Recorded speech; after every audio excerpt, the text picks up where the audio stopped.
Hello friends, मैं विजय कुमार पटेल फिर से आप लोग के लिए जो हम लोग सेशन छोड़े थे शास्त्रीय नृत्य का, उसको अब हम लोग एक एक करके पढ़ेंगे। जैसे कि हम लोग 8 शास्त्रीय नृत्य पढ़े थे, उसमें से पहला है भरतनाट्यम। अब इसके बारे में हम लोग विस्तृत जानकारी लेंगे। उसके बाद क्या करना है, उसमें जो नर्तक हैं, कहने मतलब उस कलाकार के बारे में जानेंगे जो कि भरतनाट्यम करते हैं।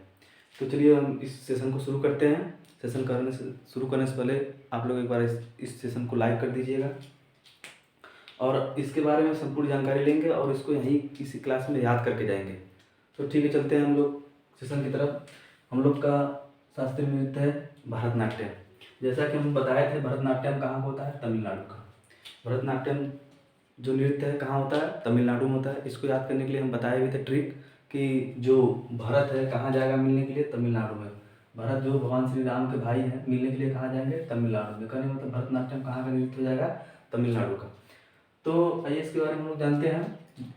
पहले तो भरतनाट्यम का सबसे पुराना नाम था, भरतनाट्यम से पहले इसका पुराना नाम क्या था? सदीर। भरतनाट्यम का पुराना नाम क्या था?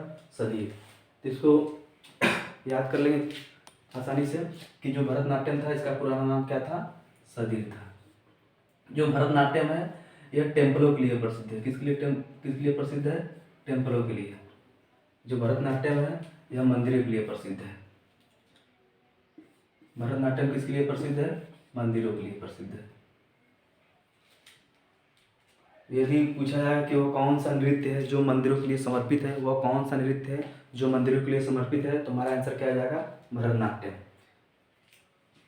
सीधे सीधे एग्जाम में पूछता है कि वह कौन सा नृत्य है जो मंदिरों के लिए समर्पित है, तो हमारा आंसर क्या आ जाएगा? भरतनाट्यम। और तीसरा का फैक्ट क्या है? इस नृत्य का आरंभ अलारिपू से होता है। यदि पूछ देगा कि अलारिपू का आरंभ किस नृत्य में होता है, तो क्या बताएंगे? भरतनाट्यम। या पूछ देगा भरतनाट्यम का आरंभ कहाँ से होता है, तो क्या बोलेंगे? अलारिपू। अलारिपू एक कविता है जिसका आरंभ कहाँ होता है? भरतनाट्यम में होता है। और इसी जैसे कि इसी का अंत, कहने मतलब कोई भी चीज़ शुरू होता है तो उसका अंत भी होता है। तो अंत किससे होता है? तिल्लाना से। यह बहुत इंपॉर्टेंट क्वेश्चन है एसएससी के लिए। यह बहुत इंपॉर्टेंट क्वेश्चन है एसएससी के लिए। एसएससी में पूछता है, एसएससी सीजीएल के लिए पूछा था कि भरतनाट्यम का जो भरतनाट्यम नृत्य है उसका अंत किससे होता है? तो एक होता है तिल्लाना से। किससे होता है? तिल्लाना से। इंग्लिश में तिल्लाना दिया गया या फिर थिल्लाना भी दिया होगा, जो भी होगा उसमें से एक ऑप्शन क्या कर लेंगे? चूज कर लेंगे। और दूसरा है नट्टुवार। ये जो नट्टुवार है बहुत इंपॉर्टेंट पर्सन है। यह क्या है? एक व्यक्ति है जिसको नट्टुवार के नाम से जानते हैं। कहने मतलब जो भरतनाट्यम बोलता है, भरतनाट्यम नृत्य करता है, उसमें जो कविता पढ़ाया था वो किसके द्वारा पढ़ाया था? नट्टुवार के द्वारा। देखो दिया नट्टुवार का संबंध भरतनाट्यम नृत्य से है, जो कि कविता का पाठ करता है। जो कि जैसे कि हमारे यहाँ कथा होता है, रामायण होता है, तो कोई ना कोई व्यक्ति करता है तो उसको हम लोग बहुत बोलते हैं पंडित जी हैं या कुछ भी है। तो इसी क्या होता है, इसमें जो कविता का पाठ करता है उसे क्या कहते हैं भरतनाट्यम में? नट्टुवार। क्या कहते हैं? नट्टुवार। अब इसमें जितने हमारे नृत्य हैं, अब उसके बारे में जो हमारे नर्तकी हैं उसके बारे में जानते हैं। नर्तकी में देखिए सबसे पहले किसका नाम आता है?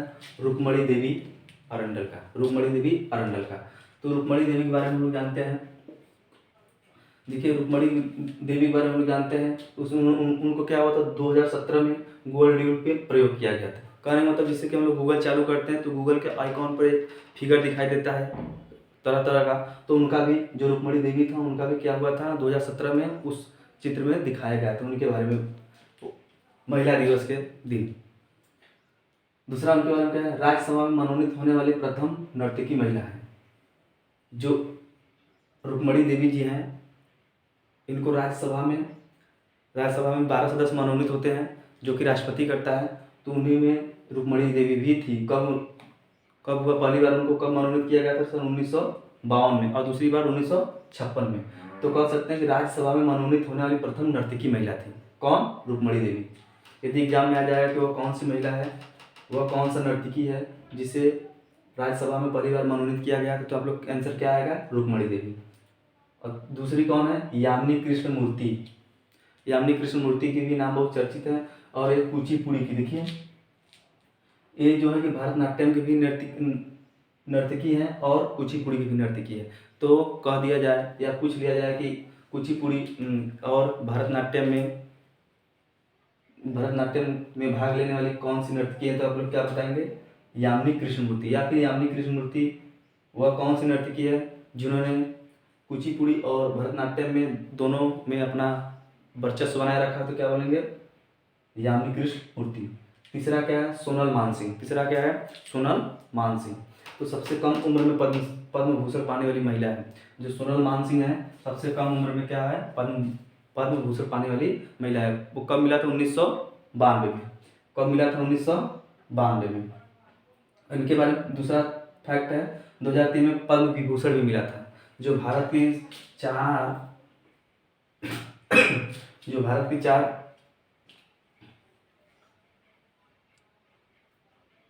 देखिए 2003 में इन्हें किससे नवाजा गया था? पद्म विभूषण से। 2003 में इन्हें किससे नवाजा गया था? पद्म विभूषण से। जो भारत की 4 पुरस्कारें होती हैं, भारत रत्न,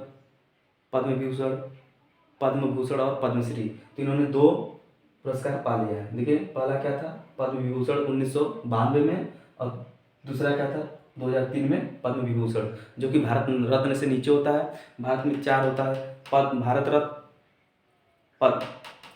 पद्म विभूषण, पद्म भूषण और पद्मश्री, जिनमें इन्होंने 2 पुरस्कार पाया था, पद्म भूषण का और पद्म विभूषण का। और चौथा है मृणालिनी साराभाई। इन्होंने संगीत अकादमी में पाने वाली पहला महिला है। इन्होंने क्या किया था? संगीत अकादमी में पाने वाली पहला महिला, संगीत अकादमी पाने वाली पहला महिला है। इनको मृणालिनी साराभाई को सबसे पहले संगीत अकादमी पुरस्कार मिला था। मृणालिनी साराभाई को सबसे पहले संगीत अकादमी पुरस्कार मिला था। और देखिए बैजंती वाला क्या है? सबसे कम उम्र में दूसरी महिला है जो कि सबसे कम उम्र में पद्मश्री पाई थी। सबसे कम उम्र में पाने वाली दूसरी महिला है, पद्मश्री पाने वाली दूसरी महिला है जो बैजंती माला है। पहला तो यहाँ पर था ना, पहला सोनल मानसिंह है, दूसरा कौन है? बैजंती माला, जो कि पद्मश्री पाई थी, पद्मश्री पाई थी। अब फिर देखिए इसको हम लोग रिवाइज कैसे करते हैं।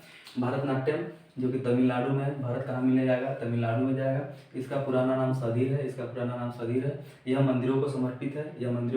कौन? वह कौन सा नृत्य है जो मंदिरों को समर्पित है? तो हम लोग बताएंगे कौन सा? भरतनाट्यम। मंदिरों को कौन समर्पित है? भरतनाट्यम। और नृत्य का आरंभ किससे होता है? आलारिपू से। नृत्य का अंत किससे होता है? तिल्लाना से। नट्टुवार कौन है? जो कि कविता का पाठ पढ़ता है। बैजंती माला क्या थी? यह दूसरी महिला है जिन्होंने पद्मश्री पाया थी कम उम्र में। इधर देखिए रुक्मणी देवी अरंडल कौन है? इनके इमेज का उपयोग 2017 में गूगल डी में किया गया था। राज्यसभा में मनोनीत होने वाली प्रथम नर्तकी थी और इनको 2 बार मनोनीत किया गया था, 1952 में, 1956 में। यामिनी कृष्णमूर्ति एक ऐसी नर्तकी है जो कि कुचिपुड़ी भी जानती है और भरतनाट्यम भी जानती है। और सोनल मानसिंह सबसे कम उम्र में पद्म भूषण और 2003 में पद्म विभूषण पाने वाली नर्तकी है। कृष्णालिनी साराभाई जो कि संगीत अकादमी में प्रथम पुरस्कार पाने वाली नर्तकी थी। तो आप लोग को यह सेशन कैसा लगा होगा?